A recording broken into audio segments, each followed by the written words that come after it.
আকাশটা আজ বেশ মেঘলা, চারিদিকে হালকা বাতাস বইছে, যে কোনো মুহূর্তেই বৃষ্টি নামবে।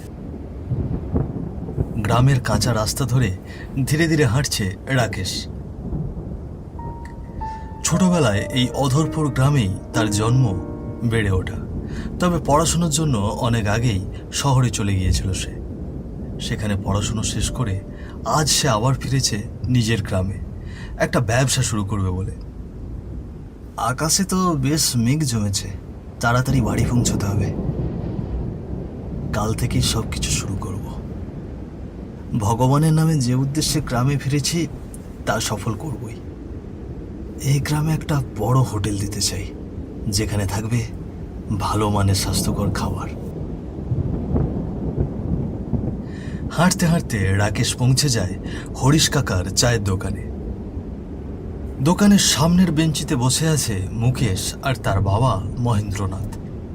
দোকানের ভেতরে চুলোর পাশে দাঁড়িয়ে হরিশ কাকা চা ঢালছেন গরম গ্লাসে। মুকেশ রাকেশের ছোটবেলার বন্ধু। তাদের সম্পর্ক শুধুই বন্ধুত্বের সীমায় বাঁধা নয়, তারা একে অপরকে ভাইয়ের মতোই ভাবত।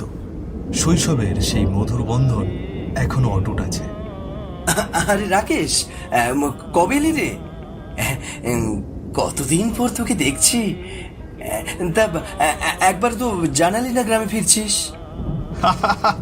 আগে জানালে তুই কি এমন খুশি হতিস রে? তা মহেন্দ্র কাকু, কেমন আছো গো তুমি? এই তো বাপু, ভগবানের কৃপায় ভালোই আছি। তুই হঠাৎ এই সময় শহর থেকে ফিরলি, কোনো খবরও দিলি না।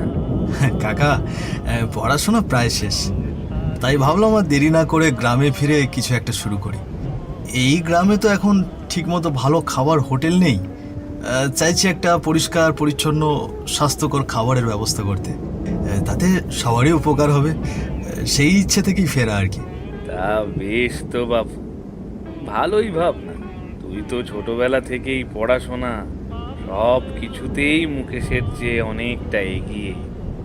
এই মুকেশকে নিয়ে আমার আর বিশেষ কোনো আশা নেই রে বাপু। না পড়াশোনায় কিছু করলো, না একটা পাকা ব্যবসা দাঁড় করাতে পারলো। নিজের বাবার মুখে এমন কথাগুলো শুনে মুকেশের মনে বেশ কষ্ট লাগলো। তবুও সে কিছু বলল না, চুপচাপ বসে রইল মাথা নিচু করে। মনের ভেতর যেন এক অদ্ভুত ভার জমেছিল, কিন্তু মুখ ফুটে কিছুই প্রকাশ করল না সে। পরদিন সন্ধ্যায় ঝমঝম করে মুষলধারে বৃষ্টি পড়ছে। বৃষ্টি ভেজা সেই বিকেলে শশীর মোড়ে রাকেশ খুলেছে একটি বড় খাবারের হোটেল। হোটেলটির মাথায় টাঙানো সাইনবোর্ডে বড় বড় করে লেখা, মামার বাড়ির রসিক ভোজন। দোকানের ভেতর ঠাসা ভিড়। বৃষ্টির আবহাওয়ায় ইলিশ মাছ ভাজা আর গরম খিচুড়ির গন্ধে মন ভরে যাচ্ছে সকলে। কেউ বেঞ্চিতে বসে, কেউ দাঁড়িয়ে। মনে হচ্ছে পুরো গ্রাম যেন এক ছাদের নিচে জমে উঠেছে। কি বাপু রাকেশ, বেচা কেনা তো দেখছি জমজমাট। হোটেল খুলতেই যেন লোকের ঢল নেমেছে। হ্যাঁ গো কাকা, ভগবানের কৃপায় এখনো সব কিছু ভালো মতোই চলছে। আসুন কাকা, এই টেবিলেই বসুন। আপনার জন্য গরম গরম খিচুড়ি আর ইলিশ ভাজা নিয়ে আসি। না রে বাপু, আজ নয়। এদিক দিয়েই ফিরছিলাম, তাই একটু দেখে গেলাম। আর একদিন এসে নিশ্চয় খাবো। আজ আসি রে। কি গো বাবা, কোথা থেকে ফিরছো?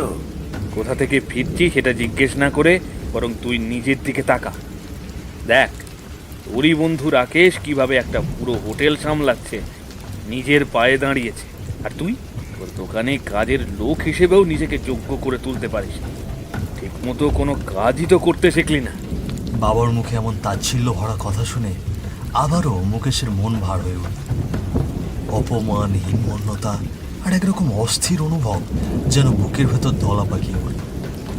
সে মুখ নিচু করে চুপচাপ দাঁড়িয়ে রইল কিছুক্ষণ।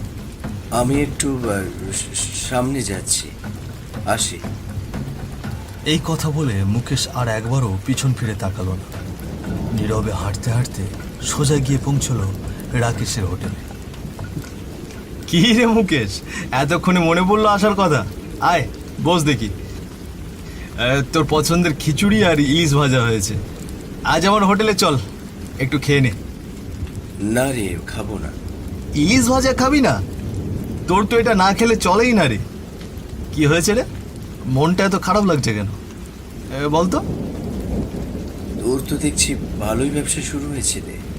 ভাবছি আমিও তোর মতো একটা হোটেল দেব। আরে তোকে আবার আলাদা করে হোটেল দিতে হবে কেন? আমি তো এখনো দোকানে কর্মচারী নেইনি। তুই না হয় আমার হোটেলেই কাজ কর। বন্ধুর হোটেল, তোর জন্য তো জায়গা খালিই আছে। এই কথাটা ও বলে কি করে? আমি ওর দোকানে কাজ করব? আমি যে রাকেশকে ভাইয়ের মতো জেনে ছোটবেলা থেকে একসঙ্গে বড় হলাম, আজ সে শহর থেকে ফিরে গ্রামে এসে বড় হোটেল খুলে বসেছে, আর আমাকে বলছে ওর দোকানে কাজ করতে। কি হলো রে মুকেশ, এমনভাবে ফ্যাল ফ্যাল করে তাকিয়ে আছিস কেন? কিছুই যে বলছিস না? না রে, কিছু না, তুই থাক, আমি চললাম। মুকেশ চুপচাপ হোটেল থেকে বেরিয়ে গেল। তার ভেতরের অভিমান যেন আর আটকে রাখা গেল না। পেছন থেকে রাকেশ ডেকে উঠল, মুকেশ, এইভাবে চলে যাচ্ছিস কেন রে? আমি তোকে কষ্ট দিতে চাইনি রে। যেভাবে বলেছি হয়তো ভুল ছিল, কিন্তু ইচ্ছেটা তো খারাপ ছিল না। রাকেশের কণ্ঠে ছিল অনুশোচনার ঝাঁঝ, কিন্তু মুকেশ সেই কণ্ঠ শুনলেও যেন শুনল না। একবারও পিছন ফিরে তাকালো না সে। বৃষ্টি স্নাত পথ ধরে একা হেঁটে গেল নীরবে, অথচ তার পদচারণায় যেন ফুটে উঠছিল এক অজানা বিদ্রোহের শব্দ। মুকেশ বসে আছে হরিশ কাকার চায়ের দোকানে। ধীরে ধীরে চায়ের চুমুক দিচ্ছে। দোকানের একপাশে হরিশ কাকা গরম কেটলির পাশে দাঁড়িয়ে আছেন। দোকানে টিম টিম করে জ্বলছে একখানা লণ্ঠন। আলোটা ঝাপসা করে চারপাশটা কেমন ধোঁয়াটে করে তুলেছে। বাইরের আকাশে ঘন কালো মেঘ জমে আছে। মাঝে মাঝে বিদ্যুৎ চমকে উঠছে। চারপাশটা নিস্তব্ধ, যেন কোনো অজানা অশনি সংকেত জানান দিচ্ছে। কি রে মুকেশ, তোদের তো ভাইয়ের মতো সম্পর্ক ছিল, একসাথে না থাকলে চলতোই না। আর রাকেশের শেষকৃত্যে তোকে দেখাই গেল না। এত কাছের বন্ধু, তবুও এলি না কেন রে? আহ কাকা, তেমন কিছু নয়। তাছাড়া সবাইকে তো একদিন না একদিন চলে যেতে হয়। ছাড়ো ওসব কথা। আকাশটা একেবারেই ভালো লাগছে না, যে কোনো সময় বৃষ্টি নামতে পারে। আমি আসি গো কাকা। চায়ের দোকান থেকে বেরিয়ে মুকেশ ধীরে ধীরে গ্রামের পথ ধরে হাঁটতে থাকে। কিছুক্ষণ পর সে পৌঁছায় এক পুকুর পাড়ে, যেখানে দাঁড়িয়ে আছে এক বিশাল পুরনো বট গাছ। হঠাৎই তার মনে হয় যেন কিছু একটা তার পেছন দিয়ে ছায়ার মতো সরে গেল। চমকে উঠে সে তৎক্ষণাৎ পিছন ফিরে তাকায়, কিন্তু আশপাশে কেউই ছিল না, শুধুই নিস্তব্ধতা। এইমাত্র যেন কারো দৌড়ানোর শব্দ পেলাম, মনে হলো কেউ আমার পেছন দিক থেকে ছুটে গেল যেন, কিন্তু এখানে তো কেউ নেই। তবে কি আমার অনুভবটি ভুল ছিল? মুকেশ ঘুরে সামনের দিকে তাকাতেই হঠাৎ বট গাছের দিক থেকে এক ঝাঁক অদ্ভুত পাখি ডানা ঝাপটে উড়ে গেল। এসব কি দেখছি আমি? এমন পাখি তো আগে কখনো দেখিনি। রাতও অনেক হয়ে গেছে। না না, আর দেরি করা যাবে না, তাড়াতাড়ি আমাকে বাড়ি ফিরতে হবে। মুকেশ দ্রুত হেঁটে যেতে লাগলো। আকাশ থেকে নেমে এলো মুষলধারে বৃষ্টি, আর দূরে কোথাও শোনা যেতে লাগলো শিয়ালের ডাক। আকাশে একের পর এক বিকট বজ্রপাতের শব্দে কেঁপে উঠছিল চারিদিক। সে হাঁটছিল, ঠিক সেই সময় জঙ্গলের ভেতর থেকে একটা অদ্ভুত আওয়াজ ভেসে এলো, যেন কেউ মুকেশকে ডাকছে। মুকেশ, দাঁড়া মুকেশ, কোথায় যাচ্ছিস? মুকেশ, মুকেশ। এইরকম এক বিভীষিকাময় আওয়াজ শুনে মুকেশ থরথর করে কাঁপতে শুরু করলো। সে চারপাশে এদিক ওদিক তাকালো, কিন্তু আশেপাশে কেউ নেই। শুধু কানে বাজতে থাকলো সেই ভয়ঙ্কর ডাকে ভরা আওয়াজ। ওরে বাবা, আশেপাশে তো কেউ নেই। তবে তবে এই আওয়াজটা কোথা থেকে এলো? আমার মনে হচ্ছে নিশ্চিত আমি কোনো ভূতের পাল্লায় পড়েছি। এখনই আমাকে এখান থেকে পালাতে হবে যত তাড়াতাড়ি সম্ভব। মুকেশ প্রাণপণে দৌড়ে সেখান থেকে পালানোর চেষ্টা করলো। দৌড়তে দৌড়তে সে এক সময় হাঁপিয়ে উঠল। এক মুহূর্তের জন্য থেমে দাঁড়িয়ে চারিদিকে দেখলো সে এখনো সেই জঙ্গলের পথে আছে। সেখান থেকে এক চুলো নড়েনি সে। ও রাম রাম রাম রাম রাম রাম, এই কি কুলক্ষণে কাণ্ড! আমি তো এখান থেকে এক পাও নড়তে পারছি না। ঠিক সেই সময় আকাশে আরো তীব্র গতিতে বজ্রপাত শুরু হলো। শিয়ালগুলোর ডাক যেন আগের চেয়েও বেশি কর্কশ আওয়াজে প্রতিধ্বনিত হতে লাগলো চারপাশে। চারিদিকের পরিবেশ গা ছমছমে হয়ে উঠল। এই ভয়াবহ মুহূর্তে হঠাৎ সেখানে আবির্ভূত হলো এক বিভীষিকাময় দানব। তার চেহারা এতটাই বিকৃত আর অস্বাভাবিক যে তাকালেই মনে হয় যেন প্রাণটাই দেহ ছেড়ে পালাতে চায়।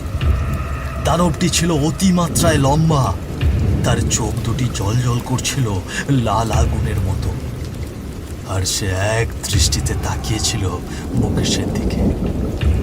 মুকেশ সেই চাউনি দেখে থরথর করে কাঁপতে শুরু করলো। তার শরীর অবশ হয়ে আসছে ভয় আর আতঙ্কে।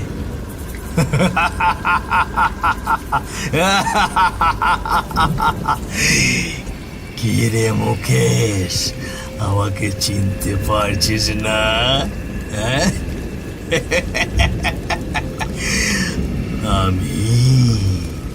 আমি রে, আমি রাকেশ, তোকে যে নিতে এসেছি আমার কাছে।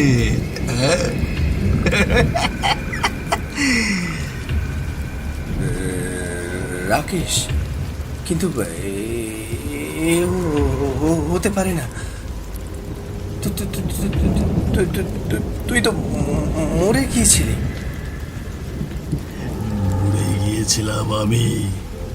মরে গিয়েছিলাম।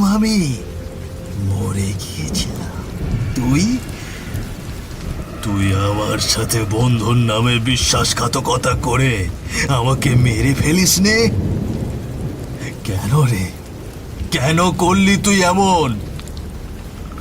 এটি ছাড়া আমার আর কোনো উপায় ছিল না। আমার। আমাকে তুই মাফ করে দে বন্ধু, আমাকে মাফ করে দে। তাদের কথাবার্তার মাঝে হঠাৎ করে সেখানে হাজির হন হরিশ কাকা। সামনে দেখা ভয়ানক দৃশ্য দেখে তিনি থরথর করে কাঁপতে থাকেন। মুকেশ, ওটা তো ভূত! ওরে বাবা, পালা পালা এখান থেকে, নইলে আমাদের দুজনকেই গাড় মটকে দেবে রে। পালাবে? ও এখান থেকে কিছুতেই পালাতে পারবে না। আমি রাকেশ, এই মুকেশ আমার সাথে বিশ্বাসঘাতকতা করে আমাকে মেরে ফেলেছে। আজ আমি আমার প্রতিশোধ নেব, তারপর এখান থেকে যাব।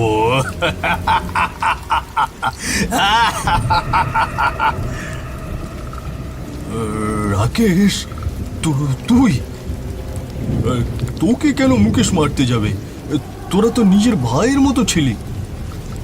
কেন মারলো শুনবি? তবে শোন, সেই দিনটা ছিল এক বৃষ্টি মাখা রাত। চারিদিকে ঝমঝম করে মুষলধারে বৃষ্টি পড়ছিল। আমি তখন আমার দোকানে একা বসেছিলাম। ঠিক তখনই হঠাৎ করে শম্ভুনাথ বাবু এসে উপস্থিত হলেন আমার সামনে। কি বাবা রাকেশ, কেমন চলছে তোমার দিনকাল? এই তো কাকা, বেশ ভালোই। তা আপনি এই সময় আমার হোটেলে কিছু দরকার ছিল?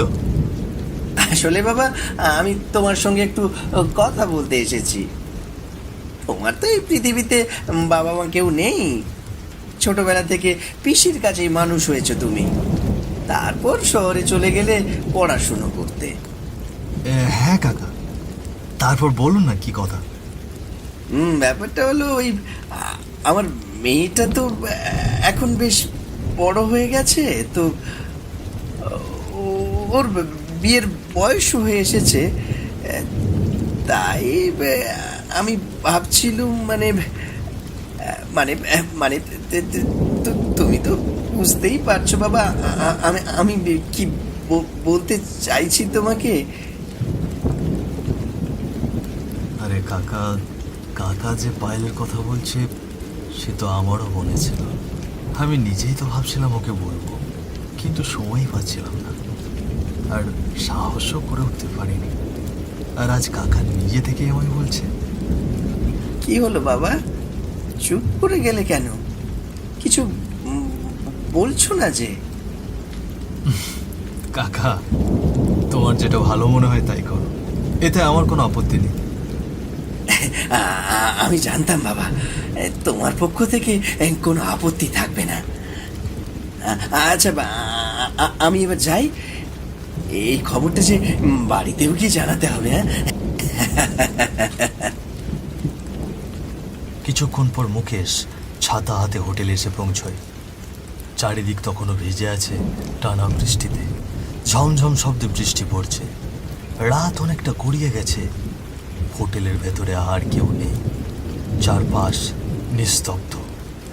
আরে মুকেশ, এইদিকে আয়, তোকে একটা দারুণ খবর দেওয়ার আছে। আজ আমি ভীষণ খুশি। তা তো বুঝলাম, কিন্তু এমন খুশির কারণটা তো বল, কি এমন হলো? আরে মুকেশ, আমি যে আমার পায়েলকে পেয়ে যাচ্ছি রে, ভাবতেই পারছি না। ভাবতে পারছিস কেমন আনন্দ লাগছে? খুশিতে যেন নাচতে ইচ্ছে করছে রে। ওর বাবার স্বয়ং এসে বিয়ের কথা বলে গেছেন আমার সঙ্গে। শেষমেশ তুই তাকেও ছাড়লি না, আমার আমার পায়েলকেও তুই কেড়ে নিলি। আমি তো ছোটবেলা থেকেই ওকে পছন্দ করি। তুই তো সব জানিস রাকেশ। এই কথা শুনে রাকেশ একদম হতভম্ব হয়ে দাঁড়িয়ে রইল। সে কিছুই বুঝতে পারছিল না যে কি বলবে। তুই পায়েলকে পছন্দ করিস মুকেশ? এই কথা তো আমি কোনোদিন জানতাম না। বিশ্বাস কর, আমি যদি জানতাম তাহলে এই বিয়েতে রাজি হতাম না। তুই ভুল বুঝিস না আমায়। আমি তোকে কষ্ট দিতে চাইনি, আমি সত্যি তোকে কষ্ট দিতে চাইনি। ভুল বুঝবো না বলছিস? তুই তো ছোটবেলা থেকেই সব কিছুতে আমার আগে থাকিস। পড়াশোনা থেকে শুরু করে যেটা আমি চাই সেটা তোর ভাগ্যে আগে জুটে যায়। আর আজ তুই আমার ভালোবাসাকেও ছিনিয়ে নিতে চলেছিস। না না না রাকেশ, আমি কিছুতেই ছাড়বো না আমি। মুকেশ তখন রাগে উন্মত্ত, চোখে মুখে এক অদ্ভুত ক্রোধের ছাপ। হঠাৎই সে হোটেলের কোণায় রাখা সেই লাঠিটা তুলে নেয়। তারপর কোনো কিছু না ভেবেই আচমকা রাকেশের মাথায় সজোরে আঘাত করে বসে। রাকেশ ছিটকে মাটিতে পড়ে যায়। মাথা ফেটে রক্ত গড়িয়ে এসে পড়ে কপালে। ব্যথায় ছটফট করলেও সে তখনও সজ্ঞান, দুই চোখ বিস্ফোরিত আর ঠোঁটের কোণে যন্ত্রণা। মুকেশ, তুই এটা কি করলি রে? আমাকে এভাবে মারলি? একবার যদি বলতিস, তোর জন্য আমি পায়েলকে ভুলে যেতাম। তুই তুই কেন আমায়? কথাটি আর সম্পূর্ণ শেষ করতে পারল না রাকেশ। চোখ দুটো ধীরে ধীরে বন্ধ হয়ে এলো, নিঃশ্বাস থেমে গেল। দেহ নিস্তেজ হয়ে মাটিতে লুটিয়ে পড়ল। মুহূর্তেই প্রাণহীন হয়ে গেল সে। পড়ে রইল শুধু তার নিথর দেহ। চারপাশে ছড়িয়ে পড়ল এক অসহনীয় মর্মান্তিক নীরবতা। এইভাবে মেরে ফেললি আমাকে কেন রে? কেন? তুই যদি একবার আমার চোখে তাকিয়ে দেখতিস, আমি তো তোর জন্য নিজের প্রাণটাও হাসি মুখে দিয়ে দিতাম রে। কিন্তু না, তুই আক্রোশে, রাগে, হিংসায় সব ভুলে আমাকে নির্মম ভাবে শেষ করে দিলি। আমাকে মাফ করে দে বন্ধু, আমাকে মাফ করে দে তুই। বিশ্বাসঘাতকতা যে করে তার যে মাপ নেই রে মুকেশ, কোনো মাপ নেই। মাপ?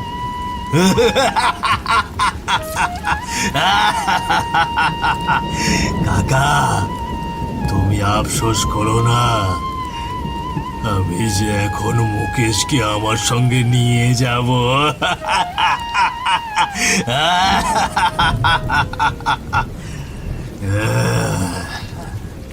দানবটি ধীরে ধীরে লম্বা হাত বাড়িয়ে দিল মুকেশের গলার দিকে। এক ঝটকায় তার ঘাড়টা মটকে দিল।